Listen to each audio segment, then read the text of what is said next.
My personality is like a tequila. It's like, it's not everybody's flavor, you know? It's harsh for some and great for others. I sort of lost my soul for, over the course of the next, 7 years, just making these hired gun movies that I had no real connection to. Him was like my drunk dad and Pepe Le Pew kind of, morphed together, Welcome to Talent Freaks. I'm Andy, a filmmaker and photographer based in the Bay Area of California. And today's guest is Jose Montesinos, a director and writer whose career spans cult favorite indie shorts, professional features for Asylum Studios and Lifetime productions. This is his round trip on Talent Freaks. We had a conversation back in 2008, and his professional journey has taken him on a nice ride. So I'm glad he agreed to join me for this episode. Now, Jose brings humor, heart, and unique style to every project, whether it's a quirky passion project like Deadly Finger or a creature feature made for TV. But what draws me most are his personal films, offbeat, creative, and always full of energy and soul. If you want to hear stories from someone who truly lives and breathes filmmaking on every level, don't miss this episode. But before we jump in, be sure to like, subscribe, and hit that bell, so you'll catch more stories from the front lines of creativity, just like Jose's. All right, let's meet the one and only Jose Montesinos. Thank you, Jose, for joining me, coming all the way up here and also coming to Santa Clara, but coming to San Jose and doing this. I'm really grateful for you being here. Thanks for having me, man. Yeah, so the interesting thing is we did a podcast, what was that, 2006 together? I thought it said 7 or 8. Yeah. I don't even remember. The clip you sent me, I think it said 8. Okay. Yeah. And it was interesting when I reached out to you about that, and I said, like, what headshot would you like me to use? And you're like, we did a podcast together, and you couldn't remember it. And I'm starting to get that from other people who did it too. And trust me, it's not a special thing. So I'm grateful that you listened to it and you're like, man, that was fun listening to. Because I was like, the whole part of that journey back then was to kind of talk to people who I admired as far as filmmakers. And you and I came across each other when I did the Converge South Film Festival. And I was looking for short films to fill in all the blanks. And I think Eric recommended you. And so he was just like, look, check out this film. And I saw Deadly Finger. Right. And it was just like, oh my God, this is great. I want to use this so bad. Yeah. And I was like, you got anything else? You're like, here's Deadly Finger 2. And then you're like, here's Winds of Time. Yeah. And it was just like, oh, this is gold. And luckily at that time, there was like no limits. So, and I was running the show. So I showed a lot of your work. I wasn't gonna say mostly. And watching that, I got this great understanding of your sense of humor, your timing, just as a filmmaker, as an actor, like all those things that go into just those shorts. And I was like, man, this guy is talented. Yeah, nice. And it's great that you and the stunt people kind of like teamed up together. So I just want to kind of go back to that time in your life. How did you, and we might have discussed this earlier, and that's the thing that's driving me crazy is like my memory is so bad, even though I just listened to it like 3 months ago. How did you get that idea to come up with like Deadly Finger and then go like, oh, this would be fun to do with like, the stunt people? Was it something like, you ever see the kids? Kids in the Hall? Yeah, Kids Crushing in the Hall. Your Head? Crushing Your Head. Yeah, no, it wasn't that. It was a combination of things. So funny enough, like I just told you that Eric and I are going to do another one coming up. So stay tuned for Deadly Finger 3. 20 years later or whatever. No, it was the main thing that catalyst was actually Dennis. He had this goofy little video where somebody was sitting on the floor and had his legs crossed, so his toe was sticking up, and he had a guy like that, and so he just told him to react. I think it was Marco. He said, hey, react like I'm hitting you in the groin. So he just did it with his toe. And it was just this one little snippet. And Dan showed that to me, and I was like, oh, that's really funny, And then we just we should make a whole short like that, except instead of a toe, let's make it a finger so that we can move around. And that's how that actually happened. But I had remembered when I was even younger, I had made a short with some other friends where we were like POV and we would just punch each other from wherever we were in the room. So that had already been in the back of my head. So I took that and Dennis's little clip and I said, oh, let's kind of do the same thing. So that's kind of where that came from. But it was definitely, the catalyst was that little clip that Den had of the deadly toe. What was the time period between Deadly Finger and then the second? Oh man, it was like less than a year. Yeah. Because everyone became a big fan of it, all Oh, the okay. stunt guys. So they said, oh, we all want to be in it. And so we used to train at this gym every Sunday on 5th and whatever that is down the Mission or downtown. And let's just go there and shoot the whole thing. We'll get everybody there. And they did. All these guys showed up. And we shot, I was talking to Eric about it yesterday. We shot that like in one day, like a few hours. Everyone just got together. We just came up with gags on the fly and just did that. Dude, the timing was amazing. And actually, so how did they know where you were going to move with the, you know, the finger and to react to that? It's like any kind of choreography. It's like a dance. It's like you just time it. They know my rhythm and I just, you know, and they just move. It's almost like, I can't even explain it. It's like we just react to each other. Like I'm going to go boom, boom, boom, boom. And they just know. They just have to do their thing and I have to kind of match it. Because it's hard for them to watch me. You know? That's awesome. So actually, I have a clip of Oh, Deadly yeah. Finger. Just want to get your reaction. I don't know how, when's the last time you even watched it? The first one, maybe not that long ago. Part 2, I think we watched it somewhat recently because we had a memorial for Den. So, yeah, but it's been a while since I've seen like really sat and watched it. It's a clip. I Yeah, took yeah, about like a minute. I hope you're okay with me like taking it off YouTube. And Of course. okay, great. Yeah, yeah. See, I put my glasses on. More of you to defeat. Oh yeah. Nothing but my finger. What? What? There's Eric. That's so great.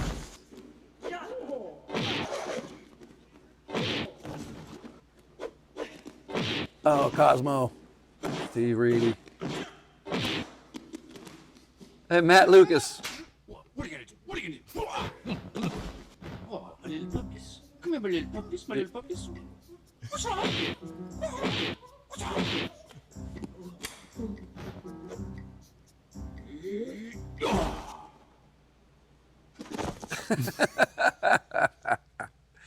Oh man, we were just talking about those gags yesterday. It's just so funny that you're showing that clip. So we were just, the one that cracks me up is the one that comes later when they're all lined up, and Eric's holding the wood, and I split the wood, and we were just laughing because we're like, "What were you gonna do with that piece of wood?" Yeah, you're like, I was challenging you. I was like, right, that one, and then when I lift him up by the chin and then I Yeah. smack him back. I mean, there's a lot of great gags in that. I love the one where you do the all Oh, the fingers, four come back down. Yeah, yeah. It's just so much fun watching that. And so when you went from Deadly Finger, the next thing, in my mind at least, and I'm sure you have a lot of videos, Oh, yeah. but it was The Winds of Time. Yeah, so Deadly Finger was 2005, and it was 3 videos I made because I was trying to get into this short film festival. So it was Deadly Finger, this one called Why, where I took Dennis out into the park, and we just did this random like wacky David Lynchy Monty Python thing that was so abstract and weird. And then the other one was what was the third one that we did? There was 3 of them that I made. Oh, I think it was Gassy Girl or something like that, just something really stupid. And Deadly Finger was the one that we ended up really liking. So that, and then I think it was later 05 or maybe early 06 that we did 2. But in there I did Winds of Time Oh, also. okay. So it was in kind of there. around the same era. Okay. So Winds of Time was definitely 5 and 6, and then there was a gap, and then we did episodes 3 and 4 in 2008. I was dating Pam, the girl who plays Carmen Dawn, in 5 and 6, and we broke up, and then we didn't talk for a couple years, and then I ran into her at a party, and I said, "Hey, you down to do a couple more episodes?" And she's like, "Sure." And so at that point, we were just friends, and we did 3 and 4. Oh, wow. Yeah, yeah. Okay, that makes sense. Yeah. There's that gap. And if you could see the quality level got a little better in 3 and 4 too, because we had a better camera, and you know. That's the thing is like, it's so funny looking back at and I say our because I did a lot of work too back Yeah. then. And the footage, how amazing these cameras are today. Yeah. And how like content creators now are doing amazing things. Yeah. But even if it's But not only that, if you remember YouTube in the beginning, the compression was awful. Oh, terrible. It looked like shit. Yeah. Like I didn't want to put anything on YouTube. People were like, put it on YouTube. I'm like, no, it looks terrible. Yeah. You know, I so think if it's like 240, I think. yeah, or- like the one, like what you just showed. It looks like that's from the time. So that's why it looks like that. Yeah. And nothing over 10 minutes. Yeah. Yeah. It was a 10? Yeah. There's a 10-minute gap. Yeah, so that oh sorry, I'm touching this thing. Yeah. But now it's like, yeah, you're right. Now people can do incredible things like 8K, you know? I don't understand 8K with computer screens or anything like that. You're not going to get that visual. It's more, I think, to be able to manipulate the image more, yeah, the effects. I get that. You can get in there and do a lot, and then it doesn't degrade at all. I think that's really what it's for. Yeah. But I don't know. I don't get into that. To me, like 2K was plenty. Yeah. You know? Yeah. Everybody's like 4K. All right, fine, 4K. So for the Winds of Time, where did you come up with that idea? Was that when you were dating her? You guys were talking about it? No. So the interesting thing about the Winds of Time is that was birthed from such a crazy trajectory. It was like back in 1997. I made this series of movies with this other friend of mine called The Final Confrontations. Right? And the first one was called Final Confrontation. It was just some goofy thing we did one day, just fucking around. Just an excuse for a fight scene. We came up with ridiculous premise, over dramatic dialogue, and then we ended in a stupid fight. Then we, well, let's do another one. So we called it the second Final Confrontation, which is kind of a goof, right? So in the second Final Confrontation, each one of them ends with a musical number where we pop up and do some lip syncing thing. The first one was the mariachi song from Desperado. The second one, I did a Julio Iglesias song, which is what I used in the end of episode 4 of Winds of Time, the version you saw. Yes. That same song. And the whole idea is I pop up, the character of Jorge Valenzuela was birthed that day because I popped up basically imitating my father.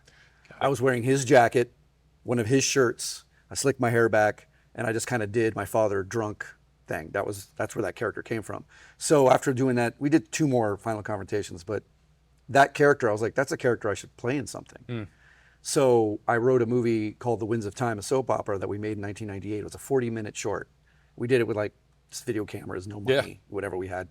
And it was Carmen Dawn, Jiu-Jitsu nurse. It was the premise. There was no karate boys, but it was, and then there was this bad guy named Blaine Richterfield, which I ended up recycling that name eons later, just in this movie I did called Prepare to Die. Lorenzo Lamas plays him. Oh, no kidding.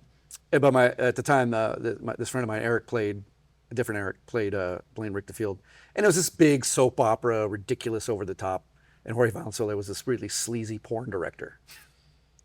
So anyway, that movie came and went, nothing came of it. And that was 1998. And then flash forward to 2005. And I remember just like, I always liked that idea of a jiu-jitsu nurse. And now I have the Karate Boys, which they came from an adventure movie I made that you probably never saw because it's not really anywhere. It's on Vimeo. We made 2 adventure movies, The Curse of the Analog Tape and The Curse of the Analog Tape and The Quest for the Audio Map. And they were like spoofs on Indiana Jones, Right. 80s. I don't know if you ever saw those. But I think I did see it. You mentioned that last time in our previous pod. And I did. Yeah. It's just my memory came. I still love those. Yeah. And it's a part of me wants to re-upload them. They have so much music in them, I'd get flagged. Oh, yeah. So, but the Karate Boys were born in that second movie. That was the first time Dennis and Donovan and Ray played those characters. Okay. And I just really love those characters. And then I also really love the Jorge Valenzuela thing. And I said, how can we bring them back? And then that's when I was like, I had that soap opera idea, the jiu-jitsu nurse. Maybe I could bring that back and put the Karate Boys in it. And just some stupid premise about how Jorge just wants to go on a date with Carmen, but she always beats him up. So he hires a karate boy, just silly. Yeah. And that's how that came about. So it was like a winding road to get there. It's so cool. And again, I got to give credit to my dad because that was his look. that was his look back in the day when he was probably in his, like, I'd say 40s. That was his vibe. That's so cool, man. Yeah. It was like my drunk dad and Pepe Le Pew kind of, morphed together, But where did you get the character? Like, you played the character. Yeah. And so, by the way, your comedy is just gold when you act. Oh, thank you. Like, you do that really well. So where did you get the inspiration for that character?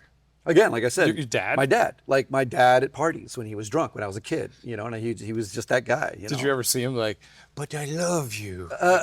Kind of. He didn't You really went over the top. That's more like Pepe Le Pew. Oh, So I was like gotcha. injecting the Pepe Le Pew. They're like, oh, but I love you, And then just this kind of, it's hard to explain. He's got this swagger, and he's very funny and charming, and and of course I pushed it to an extreme and made it, And then, like I said, in episode 3, I don't know if you remember, but I worship literally at the altar of Pepe Le Pew.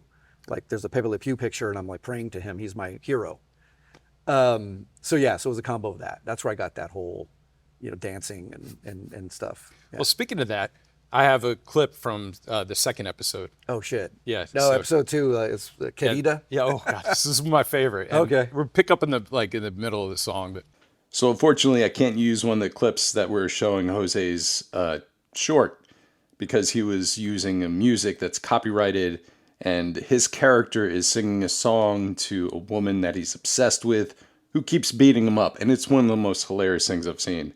And he does such a fantastic job.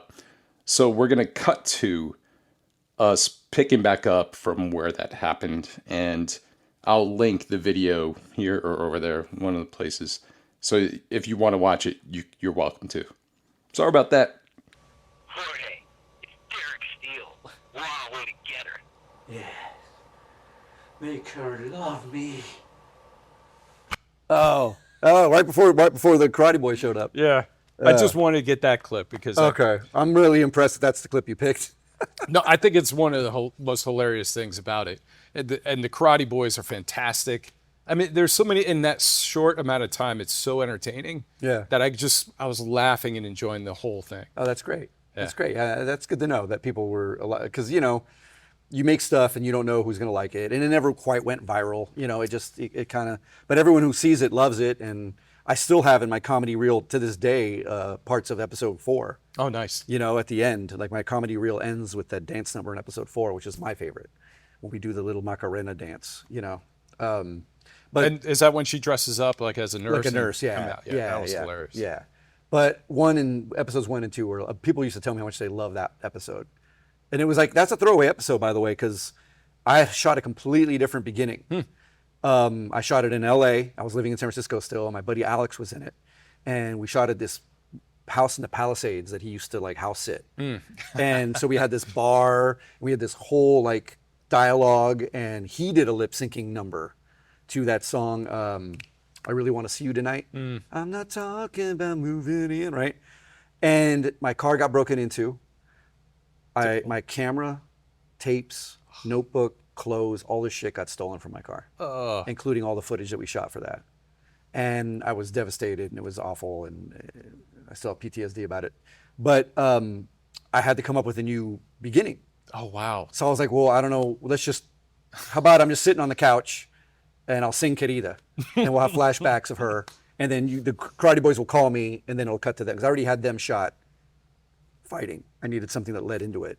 That's amazing. Yeah, so that's where that came from. I had to think of something. Yeah, and Pam shot it. Like she was just, she's the one who shot it. Yeah, it was just me and her. So I remember when we were talking in the previous one where you were at that time, and you're asking me questions about distribution. Because we did Dogs of Chinatown and it went through distribution. We were talking about that yesterday too. Yeah. That was I was saying how like visually at the time it was pretty innovative.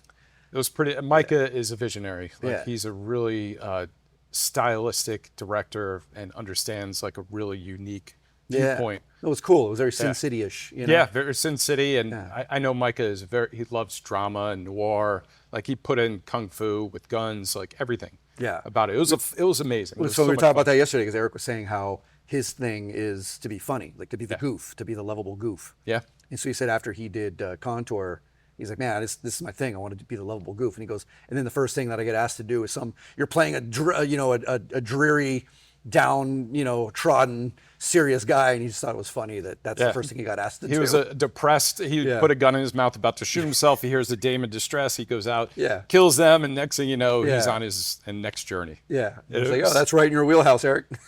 He did a great job. And that was so much fun because him and Ray came out. Yeah. And they both were fantastic to work with. And that's kind of like how, our relationship began. I was just in the background, like producing, doing behind the scenes and all that stuff. But then started researching because Micah and Blake were the ones who really found Blake. I remember them. Those two like online. And when they shared it to me, I was like, oh man, this is going to be amazing. So yeah, that was a lot of fun. But where you were at the time, you're asking us questions and now you're a filmmaker. Like you're doing this professionally. Yeah, you can say that. Yep. What does that mean? I mean, yes. I shouldn't downplay that. You always hope that you were. I hope by now that I would have been in a much bigger place, bigger by financially. But yes, for the last 10 years, I have been making my living primarily as a director, writer, editor. So I'm happy about that. But a lot of the stuff I've done has been hired gun work, TV, movies, Lifetime. films for Tubi, things like that, which has been great because it's given me the opportunity. I've learned so much, met a lot of great people, and gotten to travel. Like I've really gotten to be in all these different places. So that's been great for that. I learned a lot. So what was that transition into? Like, where were you before that? And then how did you start getting in there? Because me as a filmmaker, I always I think I missed that boat. Like I never got into the actual film production.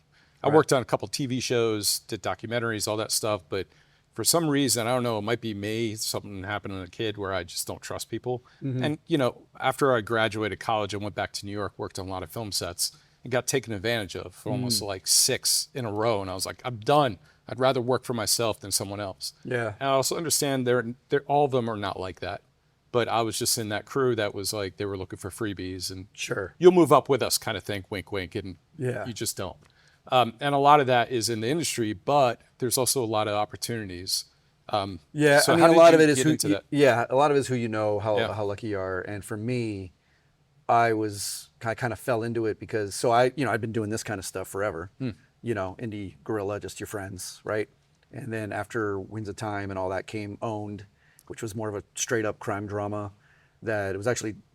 We had that camera that did the fake 24p. Remember the Panasonic? Oh, yeah. And everyone was excited about it, but it was on its way out because it was getting replaced by DSLRs that did true 24, and you could change the lenses. And so it was right in that era of like 2006, 7. That was all in one camcorder, wasn't it? Like the Panasonic? Yeah, it was just like an old school camcorder. HVX 200 or something like that? No, that's a different one. Okay. It was the Panasonic DVX 100. DVX 100. Okay. Yeah, and you couldn't change the lenses or anything.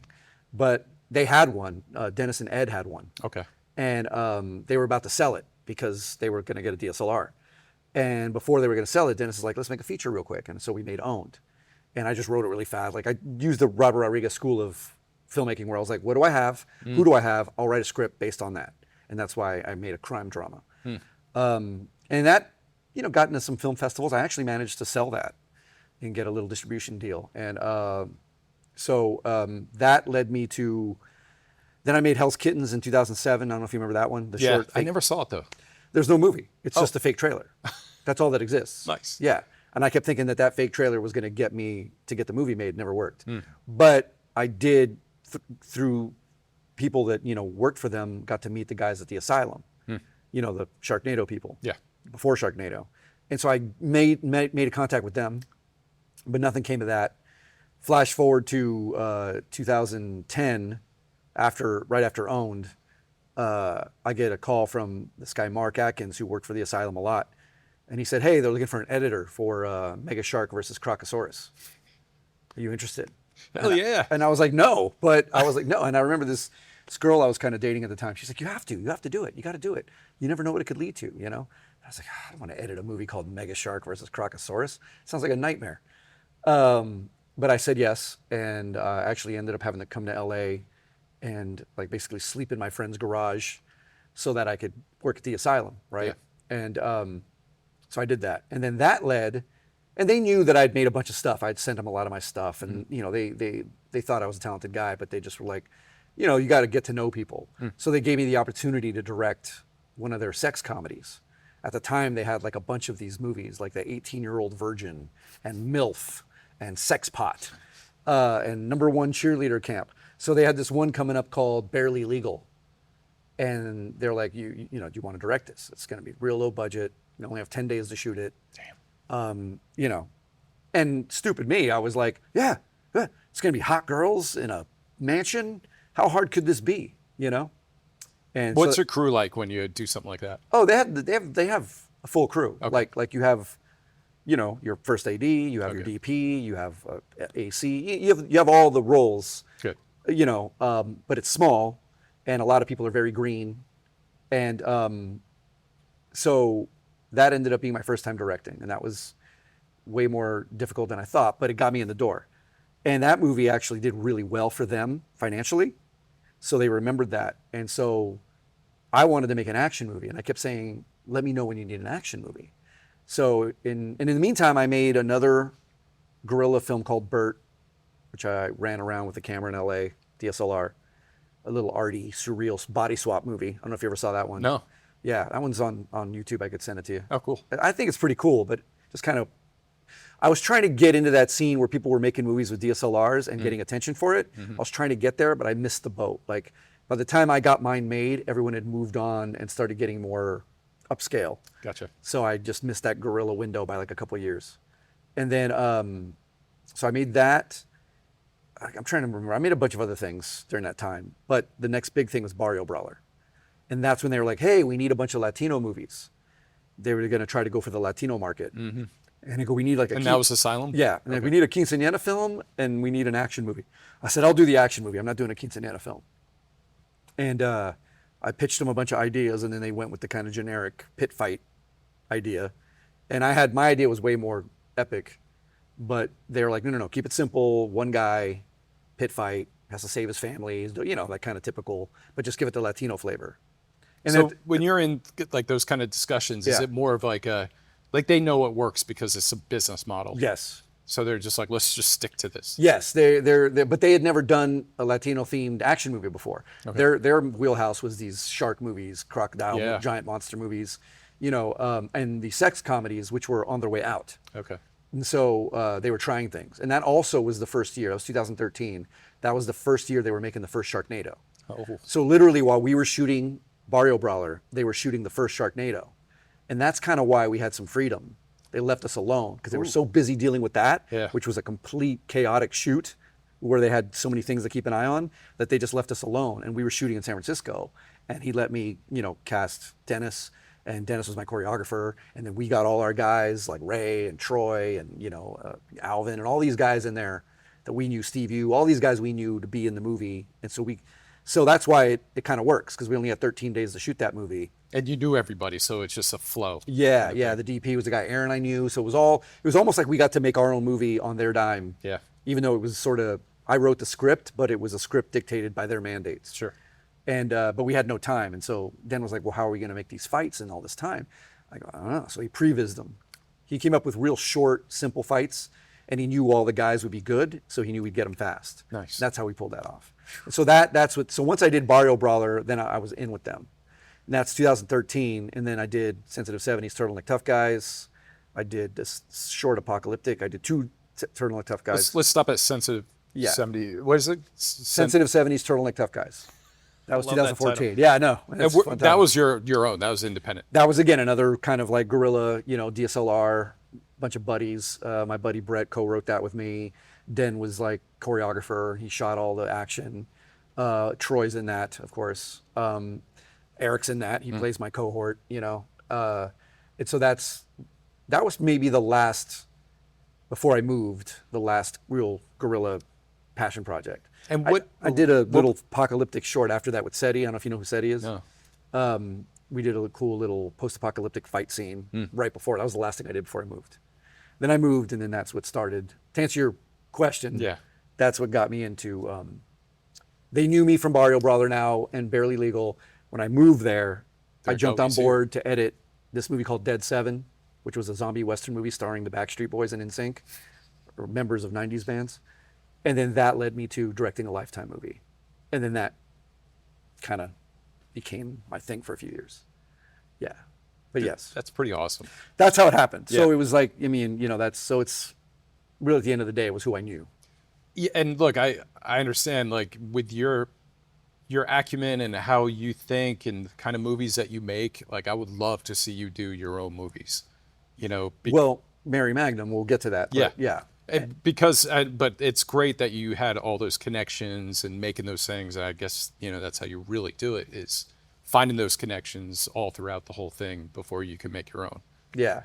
But to be fair, I sort of lost my soul for, over the course of the next, 7 years, just making these hired gun movies that I had no real connection to.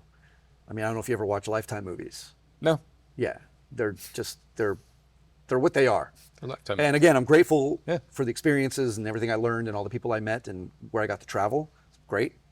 I also made a shark movie called Frenzy for the Sci-Fi Channel, and I got to go to Thailand to shoot that. That's cool. That was amazing. How long Hardest were you in job of my Thailand? life.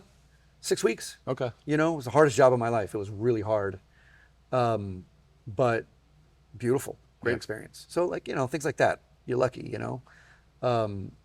I got to travel all over this country to do movies. So I don't want to act like I'm not appreciative of that. But I get that. it did get to the point where I was getting depressed. And the reason why I bring this up is because I was showing a friend all this old stuff. Winds of Time, Uminchu. I don't know if you ever saw Uminchu. You'd like that. That's like it's like the same class as Deadly Finger. Okay. Me and Dennis and Seti just in the park. And what do you call it? We were watching these old short, Sensitive 70s, and he goes, "No wonder why you're depressed, dude, because this is what you're supposed to be doing. This is who you are. Yeah. Not these hired gun, films for TV. Like, you need to go back to this." And I was like, "Yeah, right." And that's what Chico Rico was. I was trying to gain traction on that, making that proof of concept, writing that script, and it's hard. It's hard. No one wants to give you money to do those things. Like, everybody just, especially nowadays, it's even worse than it used to be, where it's just market. Like, what is the market? Oh, that's all it is now. It's Yeah. like, unless you're a superhero film, it's just Yeah. really difficult. And it's interesting that you went down that, kind of that, how you talked about your experience through that and what you went through as far as depression, because like me, I'm grateful for the jobs I had. I was able to go to Thailand as well. Oh, cool. Shooting for. It's beautiful, right? Yeah, it's incredible. Yeah. Like the best food I ever had was like, it was at their hotel, but they had like about 13 to 18 kitchens in the hotel. Wow. And you could add anything you want. And I have been off that diet ever since. Like ever since, that was like 6 years ago. But the reason why I mention that is because I've kind of lost it. When you work for a company, they have ideas of what they want to do. Yeah. And then as a filmmaker or just as someone who knows video, you're like, oh, this is how we should do it. And they're like, nope, let's do it like this. And so you get told what to do. Yeah. And I get it. That's what the job entails. And as someone who's my age right now, I understand that. And when I was in my 30s and 40s, early 40s, it was really difficult to kind of swallow that. And now I'm like, I'm grateful for the money, the healthcare, all these things that come with it. But also I've lost something because of that. Yeah. And part of it is I don't trust myself as a filmmaker anymore. I'm good at doing stuff like this. I know how to put it up. I know what I'm looking for, all that stuff. But as far as like if someone came to me and they go, we want to do this, I hear all these other creative directors or someone else, do it like this, do it like this, do it like this. So when they give me carte blanche, I'm like, just please tell me what you need or what you want to do. And enough of that, because I enjoy doing the stuff like this. This is what, the thing that really hit me was when you said what you shared, your passion projects. And then that's what I saw, you're excited about it. So my demo reel, everything that I've done the past 10 years is not really demo reel kind of worthy. Like I'm not shooting with cinema cameras. I'm not shooting big events. I'm doing product launches. I'm doing sizzle reels at conferences. So it's not really stuff that would get someone excited about like looking at my stuff. But I have a documentary, that won a Vimeo award. I have other documentaries that done big stuff, but it doesn't fit the mold of, corporate or business. So I'm like kind of floating in between where I'm just like not sure, but I'm getting at that age right now where I'm like, this is kind of where I'm at right now. Yeah. And also like, I'm okay with that. The older we get, like peace starts to matter so much more. Yeah. Where's your piece? Where do you find your piece? That's it. I'm working on it, man. Like I've been working on that for the last few years, just trying to find my piece, trying to find like, okay, where am I happy? The balance between like still pursuing things I'm passionate about, but also like not making it defining who I am. Because that the movie business, particularly if you're in LA, it can really just devour you. And I've met so many people, and you see those people, the lifers that are just like devoured by it, and it's almost like they don't know who they are if they're not chasing that, Yeah. And it's like, I don't want to be that. Yeah. But at the same time, you have to have an element of that if you hope to get anywhere. Because if you just kind of treat it like whatever, it's never going to happen. So it's like I've been trying to find that balance. It's been tough, and it got really slow with everything in the business, with the strikes and the, everything that was going on the last couple of years. It got really slow for me. It was slow for a lot of people. It's picked up for some, but for me, it hasn't. And I had kind of had all my eggs in this one basket for a while, getting a lot of my jobs from that basket. And when that basket, let's just say, disappeared, I found myself like not able to get work, you know, because I didn't cultivate a lot of different relationships. I had like that one, and now I'm like, oh, that was my main thing, and now it's gone. Now what do I do? You know? I can relate. Yeah. So it was really, you know, tough. And I got a gig here and there. You know, I did a rom-com in Louisiana last Christmas. That was an independent thing with a friend of mine that, you know, she independently produced it and hired me, and that helped. But you know, it wasn't until I decided to do Mary Magnum, which is a ITN production. And I don't know if you know who ITN is, but have you heard of the movie Winnie the Pooh, Blood and Honey? Yep. So this guy who produced that, he has a kind of a strategy where he hires filmmakers and says, I'm going to give you this minuscule amount of money to make me XYZ movie, right? You have to agree on the premise. All he cares about is the premise, the poster, the title. Then he says, here's a little minuscule amount of money, go make it, I'm not going to bother you. And I did a movie for him in 2020 called From the Depths. And he came to me and he goes, can you make me a shark movie for like $30,000? I was like, no, because I had made Frenzy in Thailand, and that was impossible, and we had a $500,000 budget. Right. You know, and I was like, how do you make a shark movie for? So after racking my brain, because I needed work, because that was 2019, and it was so slow for me that year. I came up with this idea of doing it as a psychological thriller, a woman trapped in her house, like a Twilight Zone episode. And I was like, oh, maybe I could do it like that. And he's like, and I just kept saying, do you care if I do it like this? And he would just go, is there a shark in it? I go, yes, there's a shark in it. It's a dream shark. I saw this movie, by the way. Oh, you did? I actually liked it. Oh, cool. Thanks, man. Yeah, I love it. I'm actually very proud of it. I mean, the way it ended was like, man, that was really clever. And Yeah. then piecing it back, going backwards to it, or through it, I was like, oh, that makes sense. Like, Yeah. all the things, Well, I mean, especially it was Jacob's Ladder. You know what I mean? Yeah. And it was also the land shark from SNL at the end, right? Which was one of my favorite little bits, because one of the little in jokes is, I don't know if you remember that scene, but when she's like Pizza Man, and he's like, Yep. he sounds just like Chevy Chase. That's actually the voice of Anthony Ferrante, who is the director of all the Sharknado movies. Oh, that's fun. So it's sort of like an in joke, you know. And also that fin that's circling her Yeah. in the pool, that's the fin from the first Sharknado movie. So it was like kind of like a little in joke. Anyway. So did you guys like rent a house, like an Airbnb? It was an Airbnb to shoot that. The pool was at a buddy's house who had a pool, but everything else was at this Airbnb, and we just shot it there. And so that's how we pulled that off. It was really tough. Yeah. A lot of people got, you know, did favors, got paid next to nothing, if not nothing. And so this guy who runs ITN, he liked it.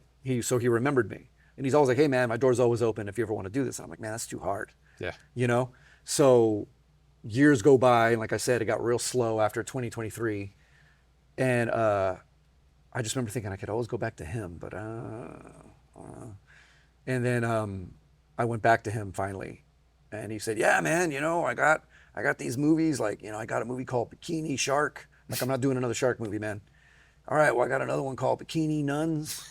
I was like, Bikini Nuns, what? And he goes, yeah, man. And I go, I pitched him all these ideas I had. I got this, I got that, I got this, I got that. I thought some great ideas that would fit in his. He's like, nah. I need something that, like, when they're scrolling on Tubi, they can't help but click on it. And I'm like, I don't know. He goes, you got something with a nun in it? I go, you want something with a nun in it? And then that's when Dennis and I, just through text, started brainstorming back and forth, like ridiculous title ideas. And one of the titles he came back with was like Mary Magnum and the Seven Sisters of something. And I didn't like the rest of it, but I liked the name Mary Magnum. And I said, hey, I like that name Mary Magnum. You know, like, that's cool. And then I go, Mary Magnum. And then flashing back to Winds of Time, Jiu-Jitsu nurse, Jiu-Jitsu nun. Mary Magnum, Jiu-Jitsu nun. Go back to the guy with that, and he goes, yeah, all right, do that. And I was like, okay. And so then me and Dan started brainstorming, like, okay, cool, we can do all this action. We can make it an action movie, you know? And so that's how that happened. So that, like, we just finished it. I haven't edited it yet. That became, for me, like the first time in a very long time that I made something that I felt like was my wheelhouse. Even though I never would have thought of doing a nun movie, but it's still the kind of, I mean, Jiu-Jitsu nurse, Jiu-Jitsu nun, it's the kind of humor. I got to write it the way I wanted. He had no say. All he cared about was the title and the fact that, you know, it's gonna, because to him that qualifies. And You're that's really scrolling through cool, Tubi, too. you see Mary Magnum Jiu-Jitsu Nun. What is that? Yeah, and know. you got to work with all your crew. And I got to work with all our people, and we did it kind of old school, guerrilla, me with the gimbal, friends. How did that feel? It was great. It was great. It was bittersweet because, Den was supposed to be there. But we were happy every day being there. That was one thing I noticed. We all looked around every day and were like, this is cool. This is exactly what Den would have wanted. And we're just running around with a camera. So it was a tribute to him in a lot of ways. Yeah, and that must have been helpful to everybody that everybody was kind of together too Yes. during that. And in fact, like Ray and Troy, and I don't know if you know Lucas Akuma, he was part of that old stunt people crew as well. The three of them came out of their own accord from the Bay to LA to be in it, to cameo in this one scene. And I was like, listen, man, I got no money to pay you, but they go, no, we want to come. So they came. So that was great to get to put them in it. And it's the opening of the movie, so it's kind of cool. So many people came forward and just helped out and like went above and beyond to make that happen. It was great. That's awesome. Yeah. And something I forgot to mention is like when you talked about the 70s turtleneck, sensitive. Sensitive 70s turtleneck tough guys. It's so hard for me to remember. I know it's kind of funny that it is hard for people to remember, but I feel like it rolls off. It does. Sensitive 70s turtleneck tough guys, but it is a lot. It's a mouthful. Turtleneck. It's a Tough mouthful. guys. But I actually have it on here, just Oh. a clip again. Oh, sure. So Yeah. let's go for it. You know, society, every turkey that thinks he's some kind of badass. A little boy, man. Frightened little boy who's afraid to cry because he was told to man up. Keep it inside. And that is a load of bull. You're damn right, Ray. Real man and afraid to cry. I'd love to shed me some tears. Right on, Frank. I cry like a fucking champion.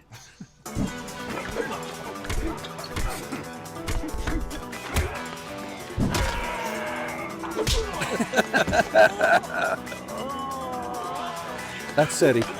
Oh, God.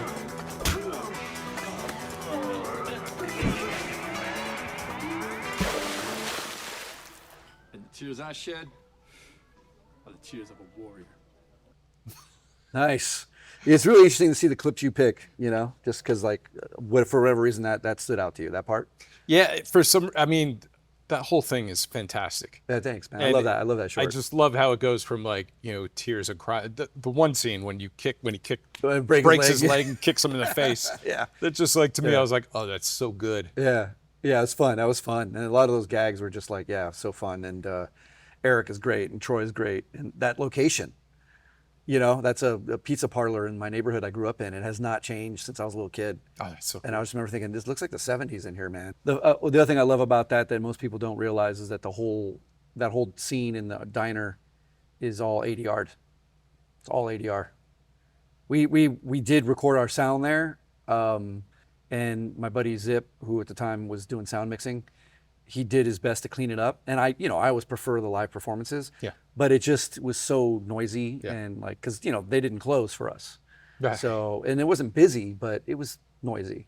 So we decided, well, it kind of fits the theme, like it's a 70s dubbed, it'll work. And it does. It's like, I think it kind of adds a certain element to it.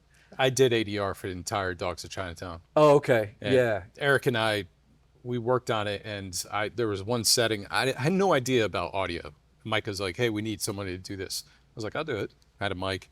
Everyone's was great, and then Eric came in, and I think the setting got moved a little bit on the mixer. Mm-hmm. And then Mike was like, this is trash, I can't use it. I was like, and so we had to redo it, and the setting went back just to the middle, and we did another full 16-hour day, just ADR in the whole movie. Wow. So yeah, it's tough, but it does, Yeah. we didn't have any nat sounds or anything to add into it where, you could pick up where it sounds like. That was really well done. Yeah, well, because my buddy Zip at the time, he was working in a professional mixing studio. Yeah. So we were able to go in there, and he added all the extra sound. So it sounds alive. Yeah. He did a really good job. But I still think it's funny that the whole thing is dubbed, and most people don't notice. But I do, because I'm like, I like my performance better when it wasn't dubbed. But And even I was going to put in the second episode. I mean, there's so many. oh, there's a lot of great gags in the second one. Yeah, there's so many good things all across it. So I just wanted. It's more about just to have a conversation. Yeah. I love that short, and for a long time I was pushing that as a series or a feature idea. And everyone would be like, "Oh, I'd love to see that," but it's like, how do you pitch that? I've tried to pitch it, and It's like, and especially nowadays, it's like nobody wants to watch a bunch of macho guys be sensitive. Well, I think that's why it's so perfect. Right. Yeah. It's like playing off that. Yeah, exactly. Exactly. You know, so like that, Chico and Rico, The Winds of Time, they all sort of fit in this universe. And now Mary Magnum is sort of, I think, an extension. So how do you see, I mean, you know, today with social media, like I feel like there's such a, it's not really filmic anymore as far as like, you know, kids growing up wanting to watch movies or other things. It's Yeah, more, now they're all watching like little TikTok videos and stuff. they want to be creators or that kind of world where they're talking to others. And YouTube's an interesting like platform because it's more of like a community based where you're talking to your audience and kind of introducing things. Yeah. And as a filmmaker, I like introducing people or talking to people rather than talking to the audience. But I know that's part of it now today. But I look at your stuff and I'm like, man, this like social media, why isn't it feeding off of that kind of stuff? Yeah, I don't know. I why it went the way it went. It's hard to say. I don't know. I mean, look, I happen to like YouTube and I actually watch a lot of videos of people talking. I enjoy that. And in a lot of ways, it's more engaging to me than movies are these days. Because a lot of, whenever I sit down to watch a movie these days, it's like, unless I go back to watch a classic, I'm almost always disappointed if it's a new movie. Almost always. There's always exceptions. Yeah. There's certainly. What's the last exception? Oh man, Godzilla -1. That was amazing. I thought that was one of my favorite films of the last forever. I was just like this, but it was because it was like a classic movie. Yeah. You know, it hit on all the notes in that classic cinematic way. I loved it. You know, and then before that, you know, I loved movies like Nice Guys, which was sort of like Sensitive 70s. You know, I was hoping that would become a hit, so more people would want more of us what we were doing. But it actually was a flop. And then before that, I'd say Mad Max Fury Road was probably, to me, like one of the best all-time action movies. Yeah. So of new movies, those are the ones that stick out to me as like worth it. You know, and there's other good ones too. I liked Mandy. Did you ever see that? No. With Nicolas Cage, that really weird, surreal. It's a trip. You should watch it. Okay. I like that. I liked actually in 2017 when Lynch came out with Twin Peaks season 3. I actually really liked it. I really thought it was cool. Once Upon a Time in Hollywood. Yes. You know, I think was a truly great film. Now, as being someone in LA and understanding the film industry, how did it feel that way? It felt like, you know, he hit that particular movie, you mean? Yeah. I felt like he hit all the stuff he knew and loved so perfectly well. And I remember people were complaining, like, it's not about anything, man. It's Brad Pitt just driving around. I'm like, yeah, but you feel like you're there. Yeah. And it's like, it felt cool, you know? But since then, after 2020, man, movies kind of, they don't make movies for audiences anymore. They make them for streaming platforms. And they're more focused on what the streaming platforms want for advertisers than they are what audiences want. And you can feel it. Yeah. So I've watched a few new movies in the last few weeks, and I'm always like, I'm not engaged. It's predictable. It feels hollow. Even though it has a big budget and it stars, and I'm like, this is just, what is this? Yeah. And I think you probably the same boat. Like, we've been around so long, you can kind of like taste it, smell it. And it's just like right off the bat. Like, go back and watch a 90s movie that you thought was just okay back then, and it's actually pretty good compared to what's coming out now. So I don't know if you ever saw this movie. It's one of my favorites. It's with Ewan McGregor and Ryan Gosling. Stay. No, I never saw it. It reminded me a lot of what you did. Really? With From the Depths. Really? Just that psychological. I don't think I've heard of that one. And I like Ewan McGregor and Ryan Gosling. Yeah, it's a really bizarre.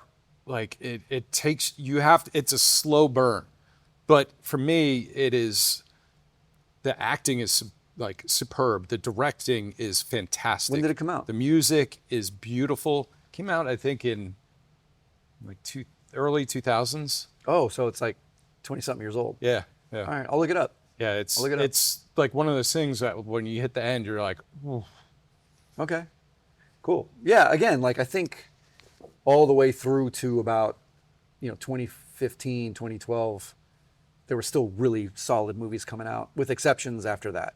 but it just social media and streamers just turned it into like, I mean, it's always been a business, right? But it's more of a business now. It's just so much. Yeah, it's like the ticket prices and like how much you're spending and everything involved. It's now just going like what sells, and I'm sure you feel that a lot. Oh yeah, and but the good news is a lot of indies now are coming to the forefront, and it seems like companies like A24, they're acquiring little indie movies and putting them out there, and that's cool that I'm seeing more of that in the theaters, and I'm hoping that becomes like a new movement where it's more like in the hands of indies again, and they're going to come out and start bringing cinema back a little bit. Yeah. Because there's a lot of people out there that grew up loving movies and want to make them, and they're young. Yeah.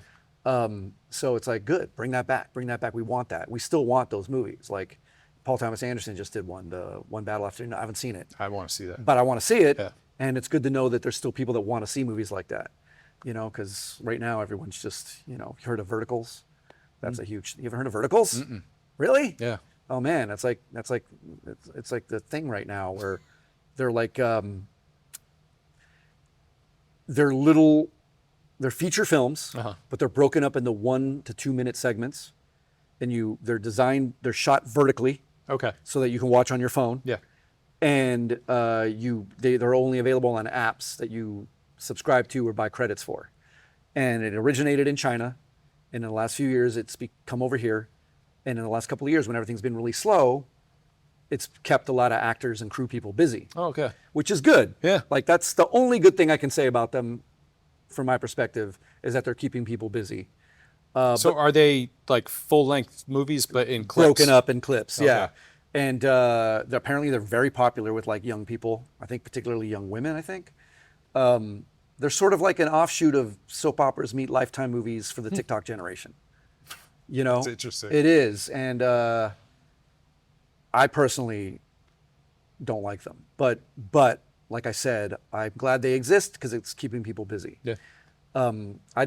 I don't like anything that's making people stare at their phones even more than we already do. Dude. I just think that's terrible. Yeah. That's just a bad thing. It just disconnects too much. Yeah. And something you mentioned earlier about like finding that balance. Yeah. For me, it's nature. Oh yeah. I get out. That's the reason why I love California. Yes. It's like I go over to the Sierras, which I'm probably going to head out in a couple of weeks. Get out there and just shoot some astrophotography, and it just brings me back. Yes. And when I don't get out there, it's just like just That is what I love about coming here from LA. Is I go walk around Golden Gate Park. I go to Moss Beach, Half Moon Bay. Yeah. Beautiful. And I'm just like, oh, this is heaven. Everything is like Yeah. so close to here. Yeah, yeah. And every morning I take a walk, like for like an hour and a half. That's how I start my day. That's good. And if I don't do that, I kind of go crazy. So that helps a lot. Because otherwise I'm just, if I'm editing, like I'm about to edit this movie, and I'm about to get into that routine where I don't leave my house. I'm just editing. So I have to get out and walk. So what is your format that you choose when you're shooting films, like your films, or do you get to work with Red and all those other? Yeah, I've shot on Alexa, I've shot on Red, Blackmagic. I don't really, when I'm on a gig like that, it's not up to me. That's a tool. It's whoever the DP is, it's whatever the producers want, and I'm just there to be like, whatever, shoot it however you want. It's as long as we have the lenses I need.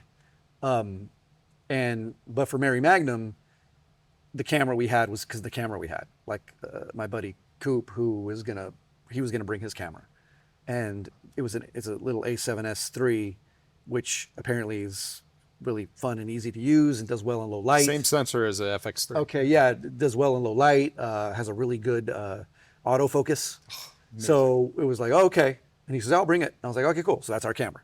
So it wasn't like I picked it. It was just more like that was our option, And it's hard to shoot a feature with a little DSLR. They're very limited, Like I said, it was overheating a lot, and and it was getting noise and stuff like that. But you use it right, it can look great. I mean, you saw the teaser, and when we're done, when I get it like professionally graded, my buddy who's a colorist, he's going to do it. It's going to look like we had way more money than we did. And also they just did such a great job lighting it. Patrick. That's like the Rob. creator, that movie shot at FX3. Yeah, I didn't see it, but I heard about it. Yeah. I started watching it and then I couldn't watch it. Right. It's like what you were saying, like, there's some part of it, the first 15 minutes, where I couldn't connect. Yeah. And I wanted to watch the rest of it because it's on an FX3 and that's what I own. You know, That's kind the of thing that's changed with me is that I bet it looked good though, right? It looked okay. Yeah.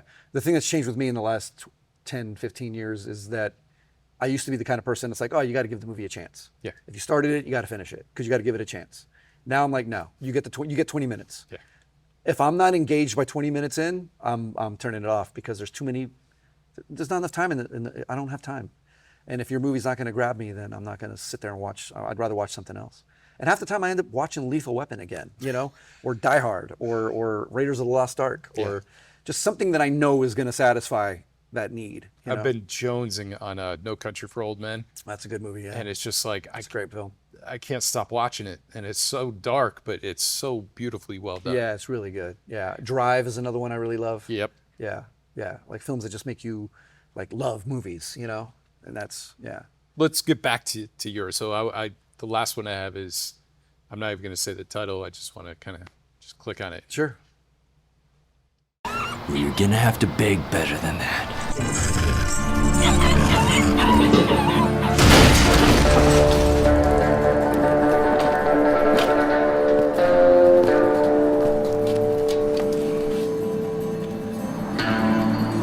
No more begging will be necessary, unless the begging is coming from you.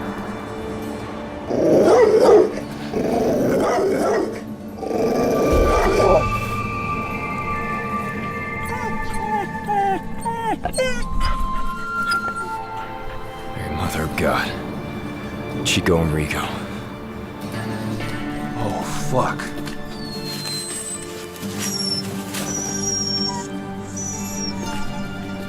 Hey, Rico. How'd you find my house? Little bird told me. Oh, yeah? Who's that?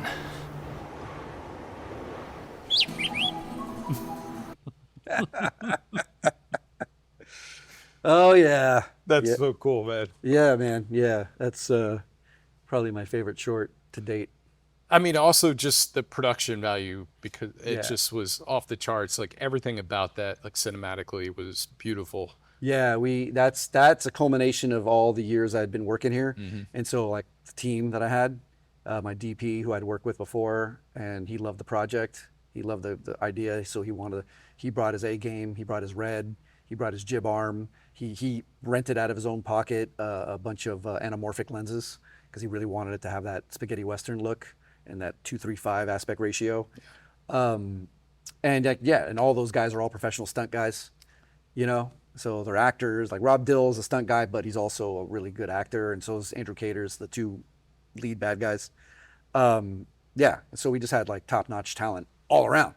Not to mention Dennis is the choreographer, and and those dogs are real rescue animals. They're not even that's so actor. cool. They're not even actor dogs. They're legit rescue animals that we managed to get performances out of. Now, didn't I hear a couple times, like in your films or your that you talked about rescue animals? Is that like a big thing for you? I mean, I love animals. Sure. And there's a lot of animal abuse that still happens. And so I just thought, how cool would it be if there was these guys that's what they do. And one of them can actually communicate with them. Yeah. And because, action movies are funny. I was talking to Eric Jacobus about this yesterday, where like, there's only so many premises that you can come up with excuses for there to be fight scenes. Yeah.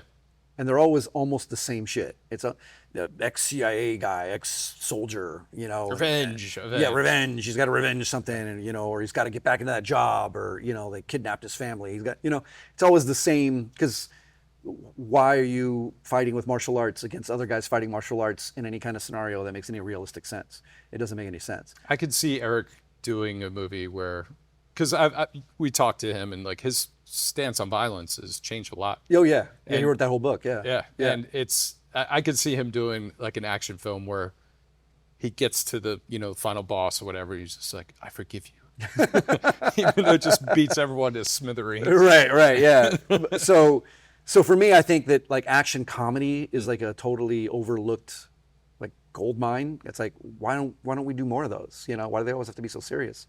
And then also, here's a premise of these two guys that are kicking ass in the name of saving animals, and wouldn't that be cool, you know? And I know people were like, oh, like John Wick, you know, he goes out, it's because of his dog, right? And it's like, yeah, but honestly, I came up with this idea years before John Wick. It just took me a long time to get it done. Yeah. But I just think that's a cool reason why these guys are kicking ass, because they don't believe in guns, and you know, they like to disarm these guys. And it's not about like killing people, it's about just teaching them a lesson.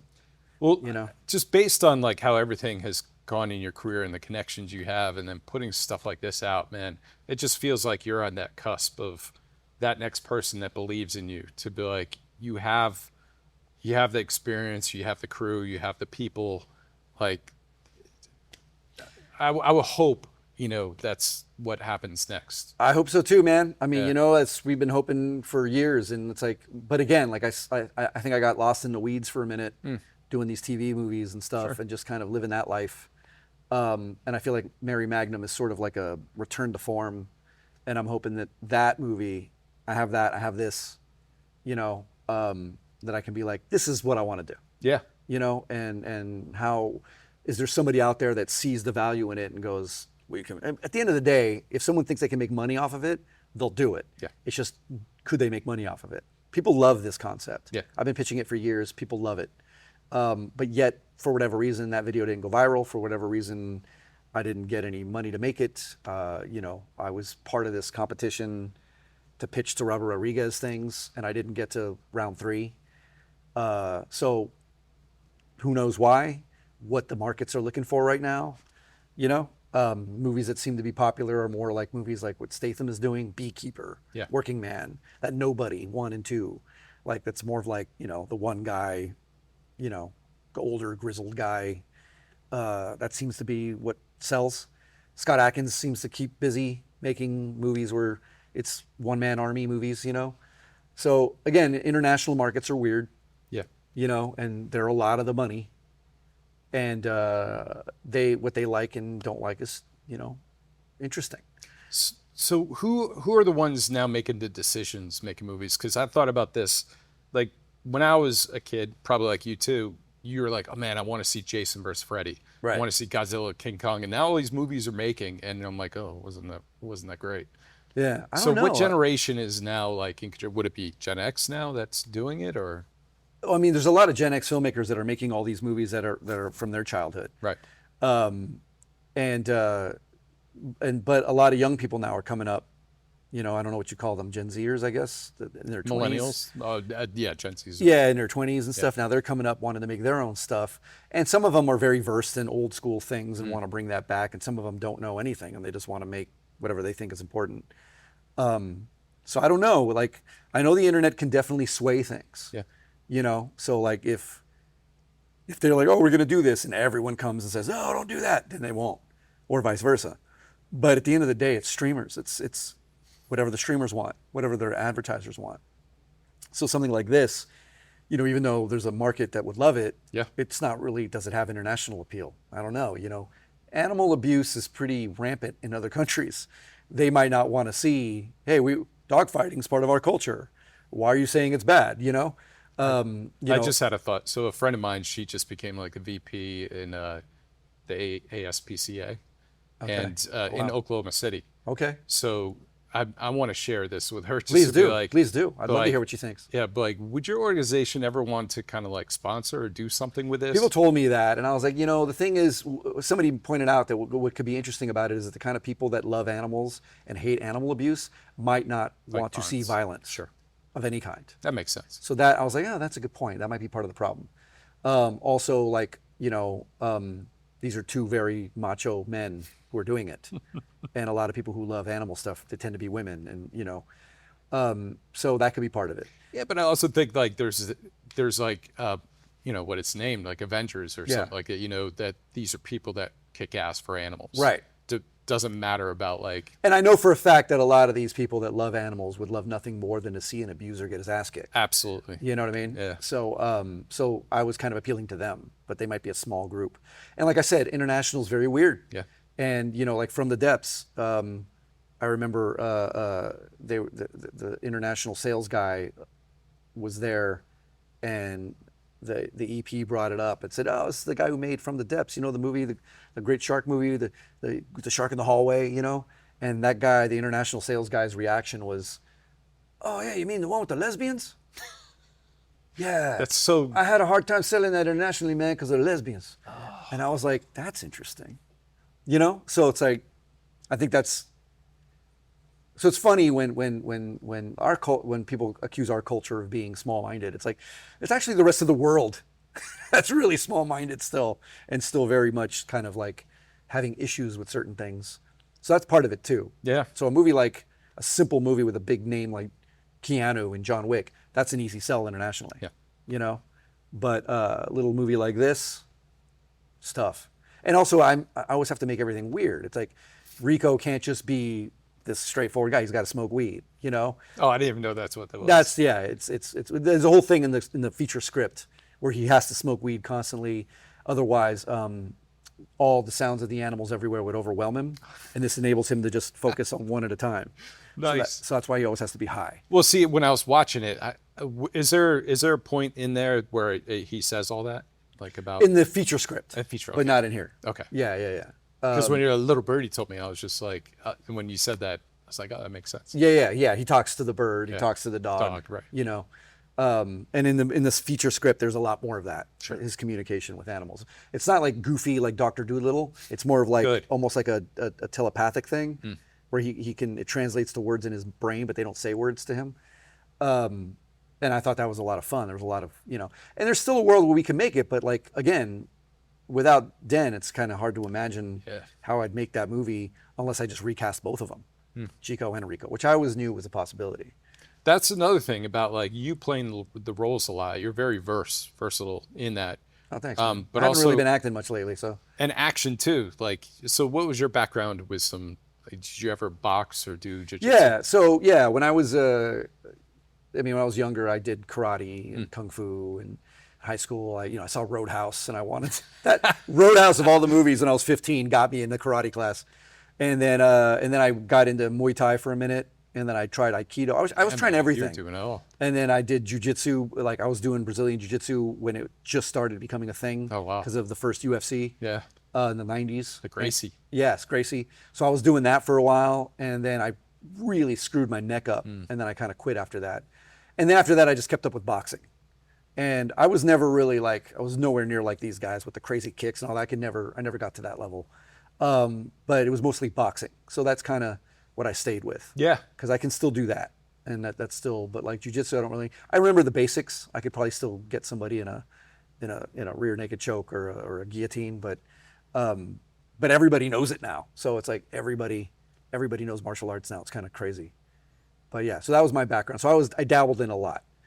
And I was doing fight scenes ever since I was 12 years old. Wow. Yeah. I loved fight scenes. I was obsessed with Die Hard and that was more of like rough and tumble haymaker styles. It was when I met Den that I went, oh wow, look at you guys with this crazy martial arts. This is way cool. I thought it was fascinating. When I first met Eric, we had conversations about like fighting scenes, and he was kind of breaking down about like how boring it is, and even how the camera is typical Hollywood. Yeah. Like Batman. He's just like, ugh. So you, Eric, and all the stunt people like shoot in a very stylistic way to show the choreography, like to show all the action going on. Yeah. How did you learn? I guess working with Dennis. And Yes. Yeah. Den was a big influence on that. And because, I never, and of course, like movies like Die Hard and Lethal Weapon, like that's the shit I liked.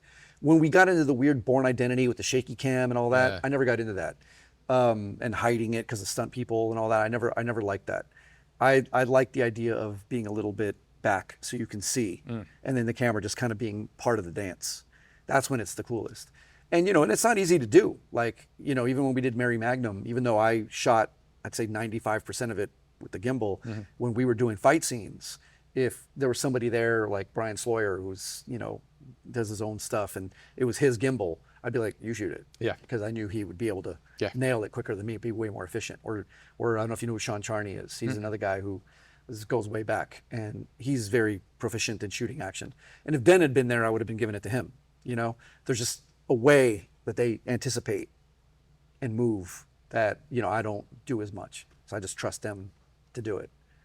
you know. But yeah, that's how I learned, was by that, just watching the movies I liked and seeing what they were doing. So a lot of this conversation, you brought up Dennis's name. Yeah. And I know he's been a big impact in your life. Yeah. And movies, and a big influence in the circle that you're in, and also the stunt people and others. So I just want to share his stunt reel. Yeah. Just so other people, if they're watching this, they get an idea of his action. But then I want to kind of talk about him, you two together. Sure. So this is his stunt reel. Yeah. His kicking is I amazing. mean, yeah, he's a phenom. Freak of nature. There he is with Sad Atkins. There it is. Oh.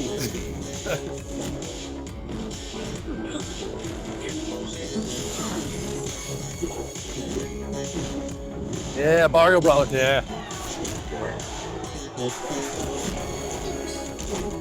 That. Nice, nice. Oh man.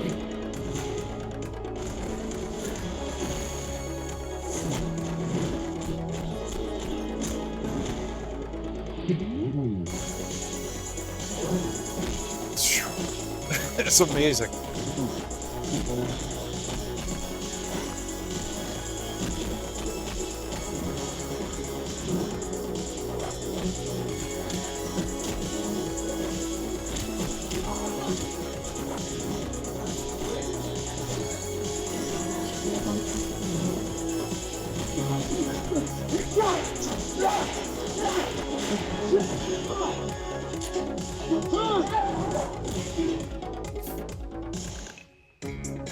Yeah. Yeah, man. He was a phenom, man. I mean, a freak of nature. You know, like it's easy to forget that he, being his friend for so long and knowing him like I did, like you'd forget. Yeah. You know, because it's not like he's walking around doing those kicks, you know. So then you look back and you're like, Jesus, man. Like there's not a, when it comes to screen fighting and kicks like that, there's not a lot of people that can even come close. But the thing that was beautiful to see, after the fact, was how many people were talking about the kind of person he was, because I never got to meet him, or never. Oh, you never met him? No, I never met him. Oh, okay. But how everyone was saying, not only is he an amazing what he does, but also just a genuine, kind person. Yes. And Yeah. it's sad. The whole thing was sad. And how did you kind of work through that? Oh man, it was. I'm still working through it. Yeah. I don't know that I'm ever going to be done working through it. It's just, even just seeing that, like it's, I always have to kind of think about it. For the first couple of months, I was pretty worthless, and it happened like a week before my birthday.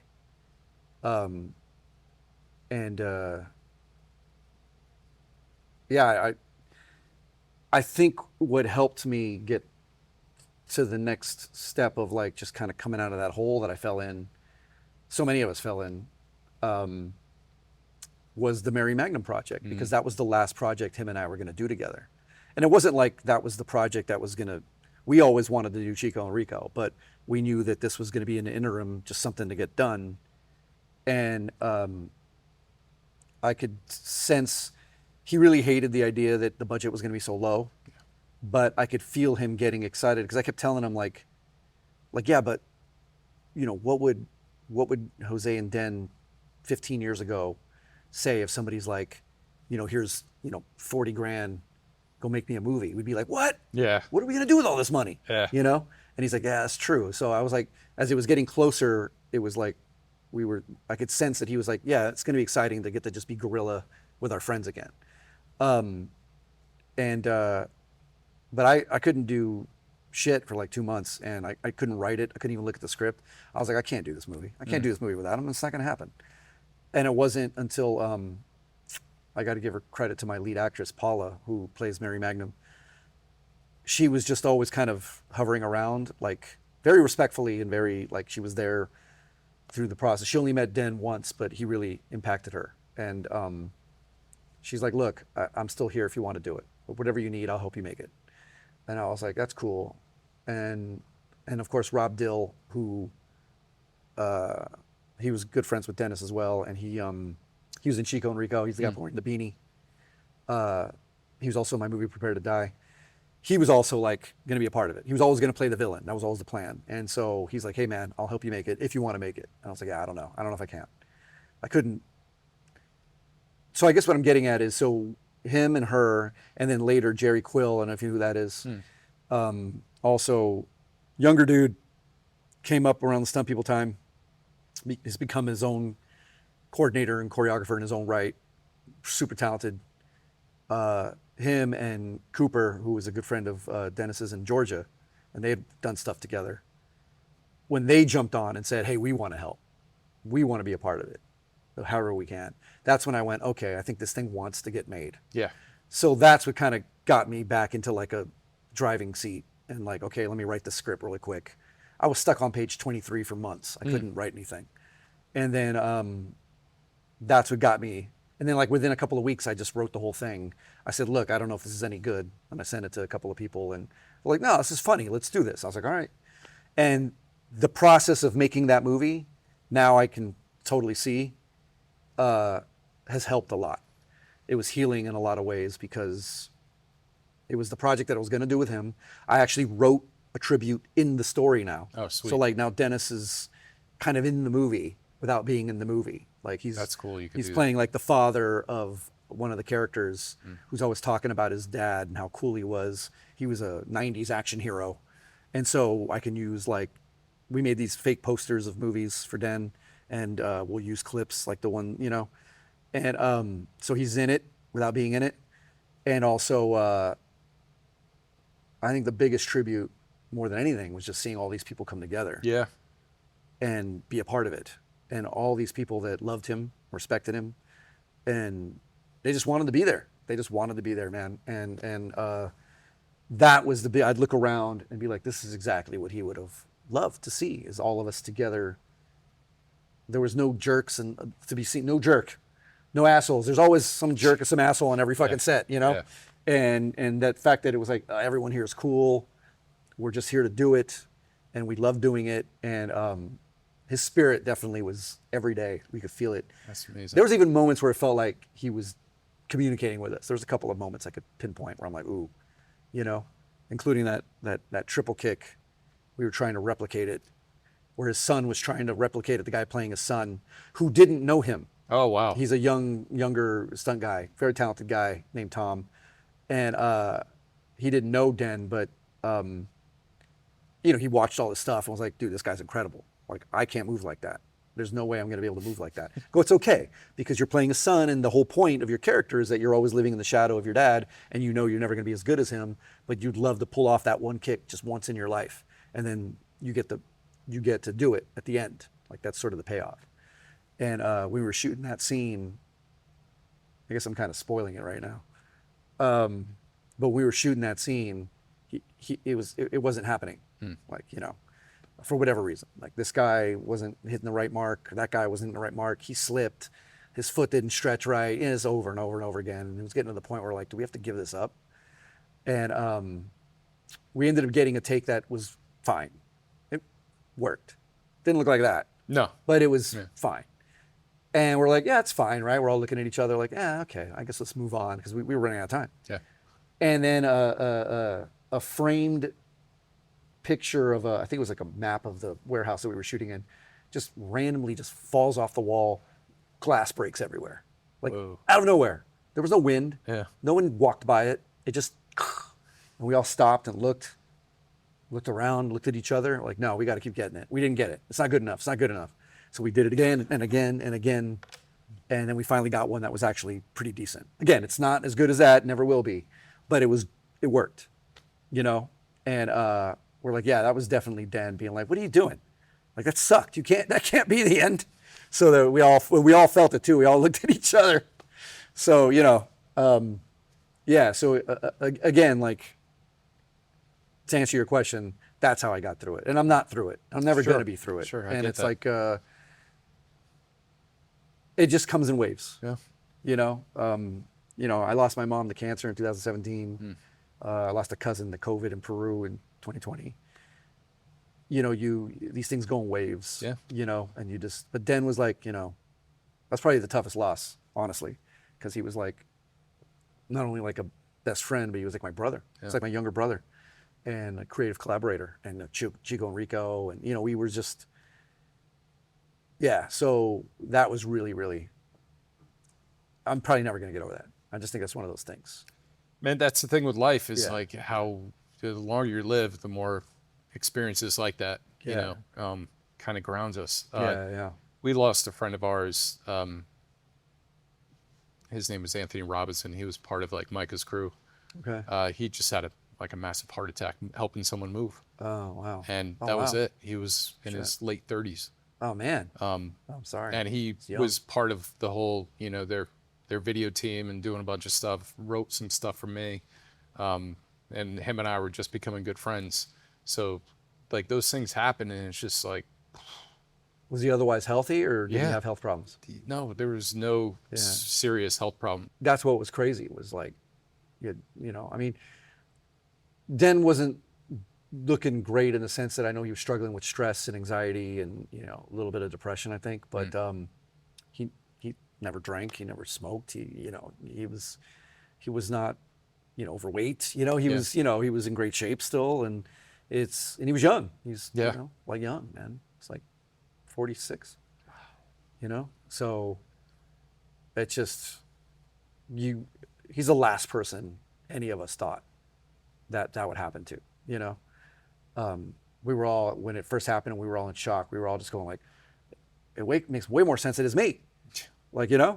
all the times I've been in and out of the ER thinking I'm having a heart attack, like, I've done that a couple times. Yeah, You know, it's just like they're like, no, you just have a regular heartbeat. Even Troy was like, I thought it should have been me, And I was like, dude, could have been any of us. It makes the least amount of sense that it was him, but it's something like when my dad passed away, like I didn't have the greatest childhood, but I realized later in life, going through a lot of therapy and my own personal journey, that he did the best he could Right. with what he had. He didn't have a good childhood, so it was Yeah. hard for him. He couldn't relate, didn't know how to love kids or be a parent.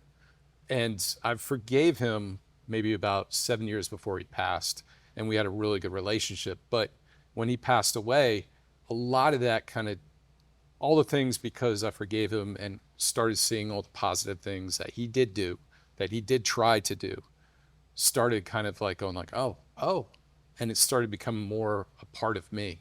So I'm holding on to those things.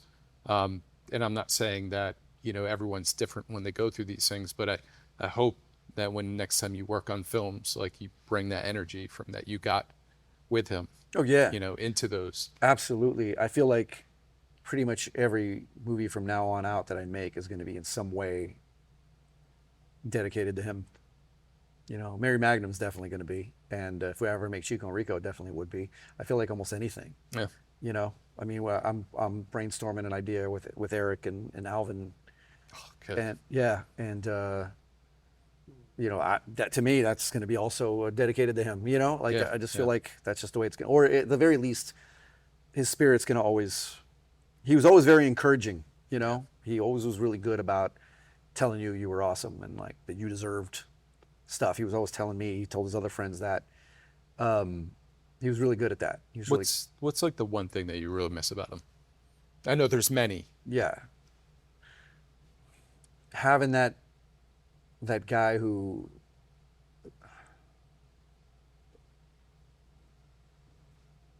try not to get Yeah. Take your time. just having that person that I could talk to that really got me. Like there was just no, he just got me. Like I could just say whatever to him and he would be like, yeah. And I have a certain, my personality is like a tequila. It's like, it's not everybody's flavor, it's harsh for some and great for others. Mm-hmm. And he just thought I was hilarious, and I missed that. He I got miss, you. I miss. Sometimes I say shit in a certain way, and people are like, "Oh my God, why are you saying that?" And he just think it was funny. he just thought I was funny. He understood where I was coming. He understood that I wasn't being mean. He just Yeah. knew that that's how I talked.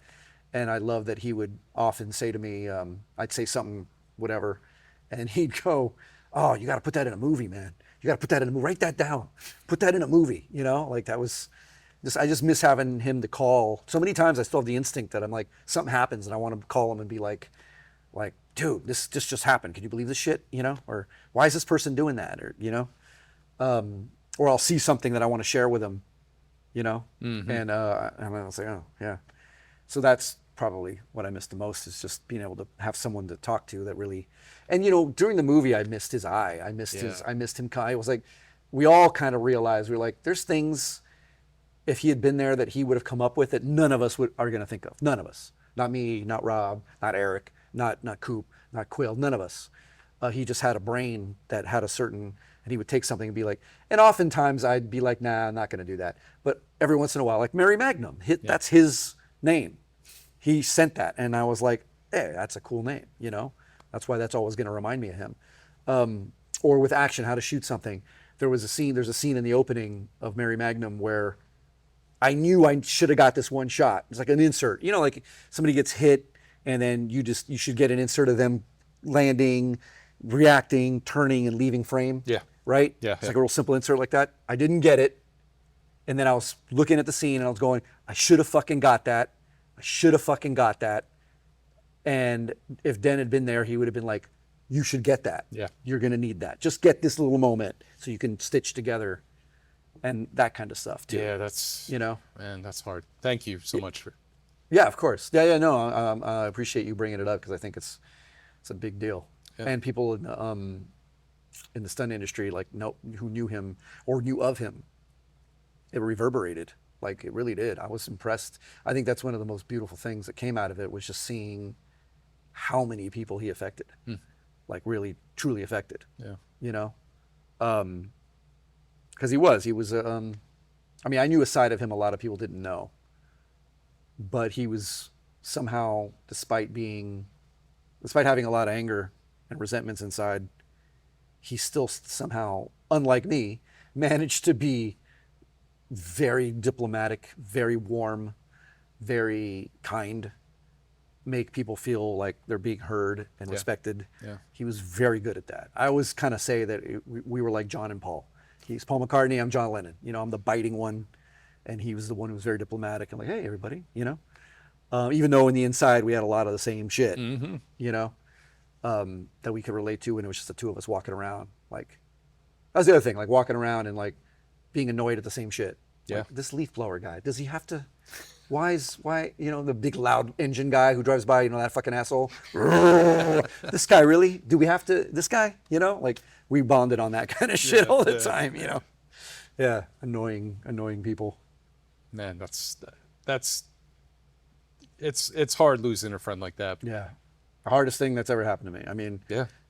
And I understand when you say that, because family members, they're all different categories of our lives. yeah. And right when my dad passed away, I think it was maybe 3 weeks later, my dog passed away. And 14 and a half years. And I realized that I was more sad about that because, you know, it's personal. Like, I took care of her, would walk with her, do all those things. Sure. I realized that I was more connected, like attached. Yeah. Of course, my dad was more important, but for me, it was more about understanding the differences about those relationships and going like, oh, but yeah, it's, you know. Yeah. I mean, my mom dying of cancer, that was rough. Yeah. But it was different for me. I had a kind of a strained relationship with my mom, and it was complicated.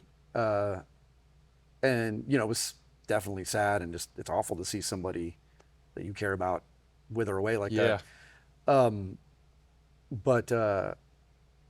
But it was different. It's hard to explain. It just Den was such a core part of what I was, not only my life, but what I was doing, you know, that it was like the rug just got taken out from under, you know. And again, I know that this is how a lot of people who knew him felt. So I certainly can't claim him as my own, but You could claim him as how it he was manifests with you. he was like my brother, man. So yeah, the brother I never really had, because I had brothers, but I was never super close to any of them, you know, because we had big age gap differences, and you know. Anyway, yeah. So let's go into. I want to wrap this up. Sure. And normally when I wrap this up, there are a few kind of questions that are just kind of like staples what I normally do. And I think it's pretty telling about these. So one is like, what is the most difficult thing about what you do? Oof. That's a good question. What is the most difficult thing about what I do? I mean, like the actual doing of it, or because I would, the first thing that comes to my mind is that it's hard to survive. That's just go with that. It's hard to survive. It's just, it's the not knowing when the next thing is coming, the not being able to sustain yourself doing things that you love. So you end up doing things that you are like whatever about, you know? And not knowing if you're going to be broke or if you're going to be doing good for a minute. Because there was a period of time where I was actually doing really well. And I remember looking at my bank account and being like, hey, all right, I'm doing okay. And then that disappeared.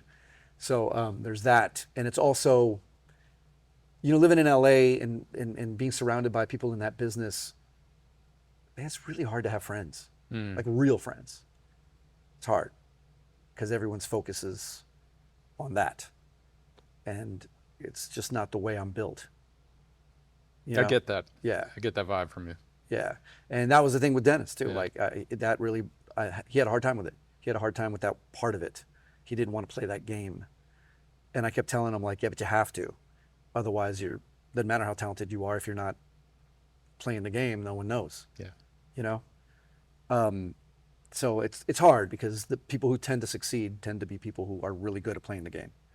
Even though they might not be as talented as the other guy who isn't as good as playing the game, but is far more superior talent-wise. It's just the realization that, you know, deserve's got nothing to do with it. And I would tell Dennis that all the time because he'd come at me with like, you deserve da-da-da-da. And I'd be like, remember what William Money in Unforgiven said, deserve's got nothing to do with it. I'd always say that to him. So that's probably my answer to that. Yeah, that's a good answer. Yeah. And the opposite of that is like, what is your favorite thing about what you do? Oh man, you know, a couple things. One, I kind of love being on set. I do when you got a good group. The Mary Magnum set was beautiful because it was like a bunch of friends. Yeah. But even on other sets I've been on, when you got a good crew and good group and there's just a good vibe, it's just beautiful. It's like there's something beautiful of composing a shot, talking to the DP, seeing it come to life, talking to the actors, planning a move, seeing it, just being there. There's something about that I really love. I miss that so much. Yeah, man. I love that. And then I'd say the next thing is when you're editing and it's starting to take shape.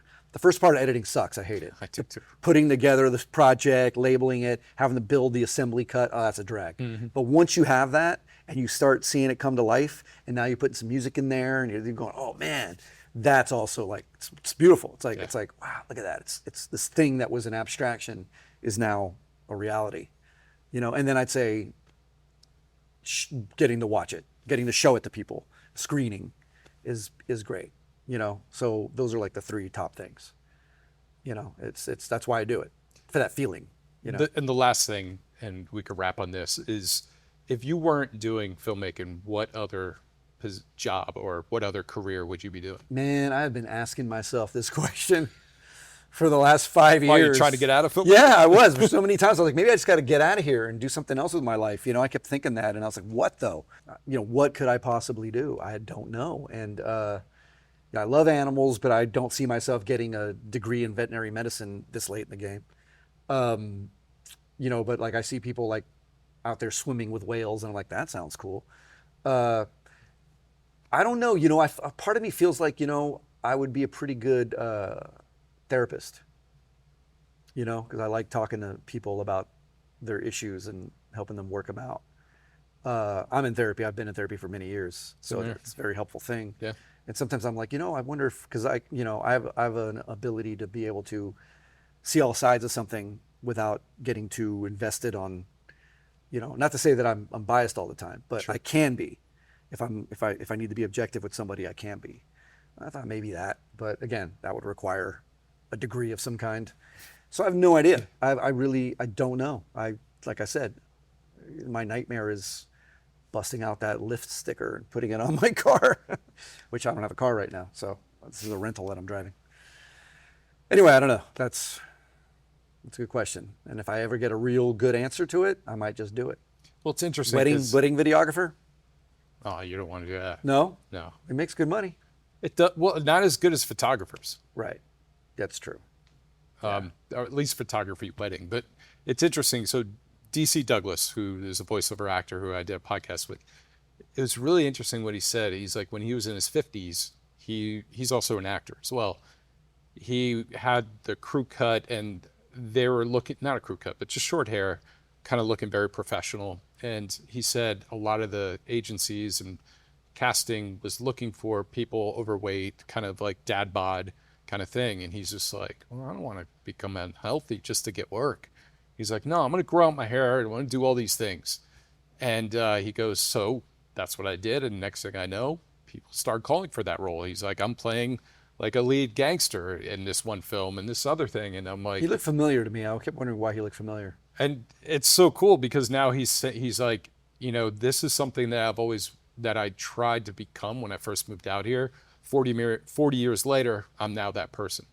You know, I'm glad you brought that up because I was thinking about that. I was going, you know, maybe now that I'm in my 50s, I could start thinking about acting now. Because I didn't want to act professionally when I was younger because I just was like, I'm going to get cast in all this shit I don't want to be. I don't want to be, you know, the thug. I don't want to be the this. I don't want to be, you know, especially when I was coming up, I was very limited in what they would put me in, you know, and I just don't want, but now, older, maybe I'll have more options to do more interesting things, you know? So Yeah. I've thought about that. And in fact, talking to Eric and Alvin yesterday, I told them that I still wanted to do something with the Rico character.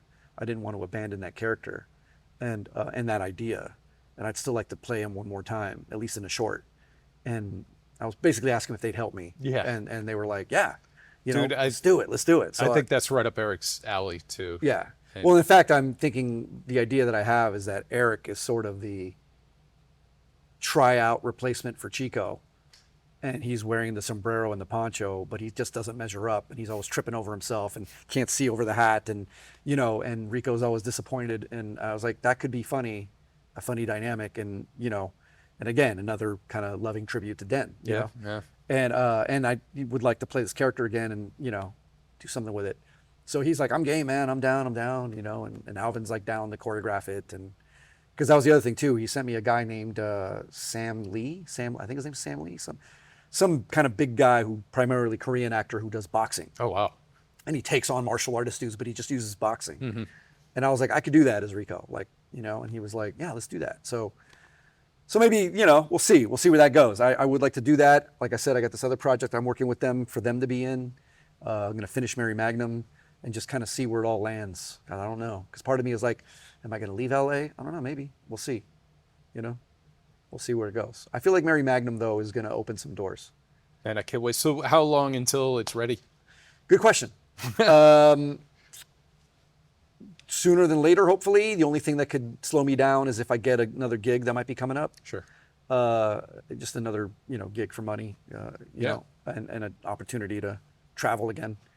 If that gig comes through, then, you know, I might have to take a hiatus for like a month and a half or something. But other than that, my goal is to just finish this movie as soon as possible. I want to get it out there.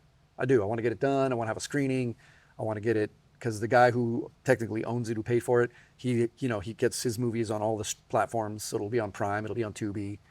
You know, be on Pluto probably or Plex or one of those. You know. So you have a whole distribution behind it? He does. Yeah. Oh, nice. Yeah. I'm so happy for that, man. Yeah, I know. I don't get any back end.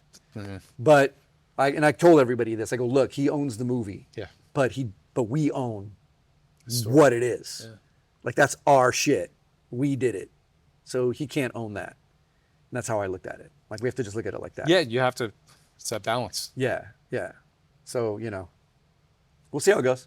Man, well, I hope it's a good experience. And then, you know. My name's not Manuel. Did I say that? Sorry, because that was a Dennis moment. So like I would say that a lot where I'd go like, Manuel, you know, and he'd go, my name's not Manuel. And I'd be like, and I would do the same thing you did. I'd go, what? No, it's funny because I'm going like, did I just like say that so fast? But I guess I did. And I, And thank you. I love those quick comments and picking up on those things. Yeah. It's perfect. yeah, I know. Like I said, that was the first opportunity I've had to do it. Because normally he always got me with that. Because I wouldn't think about it. I was just like, yeah, man, well. And he's like, my name's not Manuel. I hear it. I hear it now. And when I'm editing, I'm going to hear it all the time. Oh, boy. Yeah. Something that really screwed me up in college, psychology class. You Yeah. had to go take these tests where you go to a psychology test and you go in and they would be like, all right, so for this test, we're going to do it like this. So they put a tape recorder with cassette around my neck and they go, all right, Rorschach kind of cards. They go, just tell us what you think of these. Describe them. They play the tape back and they go, you hear that? Yeah. I go, well, you're stuttering. I'm like, what? I'm stuttering? Go, yeah, you're stuttering right here. I'm like, I'm not. In my mind, I'm going like, fuck you, first of all. That's what's going on in my mind. So then they go, okay, so we're going to do this again. Now that you know that you stutter, try to do something a little better. Okay. I go back in there next time. They show me the Rorschach and I was angry. And I was 19 at the time. So they're going, what is this? I'm like, that's your father. You know, and I was just like, I get angry and angry. I was from New Jersey, so I was just a prick. And then by the end, they go, okay, that's interesting. They take it off and they go, actually, this test had nothing to do with stutter. We wanted to see how you reacted to saying that you stuttered. Interesting. I was like, you fuckers, like that just like you took it to another level. They got in your head, yeah. Emotionally, I was not prepared for that at that Yeah. age. So, but it affected me. So I've slowed down my speaking greatly after that. Okay. And I'm not perfect. My grammar is not even well done. Well, I hope that didn't come off like I was making some comment on your speech. No. Yeah. It's funny when you said that because I tend to kind of go into a place where I try to slow down. Yeah. And when I get excited, I do that. Yeah. So I think it's perfectly normal to say, yeah, man, well, I think it's totally normal. I Dude, never that's thought in my about brain now. I know. I never thought about it until Dan would always call me out and go like, And I wasn't saying that to make you feel a certain way. Yeah. It was just, it's interesting. When I heard that, I was like, oh, that's so funny. Yeah, that is funny. That is funny. It is funny. So thank you for saying that. And thank Yeah. you for coming out here. No, man, thank you for doing this. It was great. I'm glad we got to. I know we've been talking about it for a long time. Yeah. And I just felt like after shooting Mary Magnum, it would have been better than before. And hopefully, you'll be seeing a trailer soon. And, I think you're going to like it. I think you're going to be a fan. so, too. I think you're going to be a fan. Yeah. Because if you like all my old stuff, this is like right up that alley. It's so cool, man. Yeah. It's so great meeting you too. It's been Yeah, we haven't met in person. Never. Yeah, that's right. It's great. Yeah, it's dude. been wonderful to know Eric, Ray, and just see your work and all of them kind of coming together. And, for everything that you guys have done together, it's so beautiful to still see you guys working together. Yeah. Even though and- like Eric is doing his thing in Vegas. Yeah. But you still come together. So I'm Well, excited. and I think that we're going to come together more now. Yeah, Again. it should. Yeah, we are. Well, thanks, Jose. Thank you, man. Thank you. Appreciate it. Good stuff. Thank you, Jose, for bringing your trademark humor and honestly, some real tequila energy to the show. Jose, you make this filmmaking world a lot more fun to watch. And if you want to keep up with Jose, follow him on Instagram and check out his YouTube channel for fresh projects and wild stories. Those links are right below in the description. And if you enjoyed this episode, please consider liking, subscribing, and hitting that bell. And share it with your friends to help more creative minds discover these stories. Your support truly does make a difference. And if you want to know more of my work, visit talentfreaks.com, where you can explore some of my video work as well as my current passion for photography. If you have ideas or guests that you'd like to see on the show, don't hesitate to reach out or leave in the comments. I love bringing fresh perspectives to the podcast. Until next time, keep exploring, keep creating, and stay curious.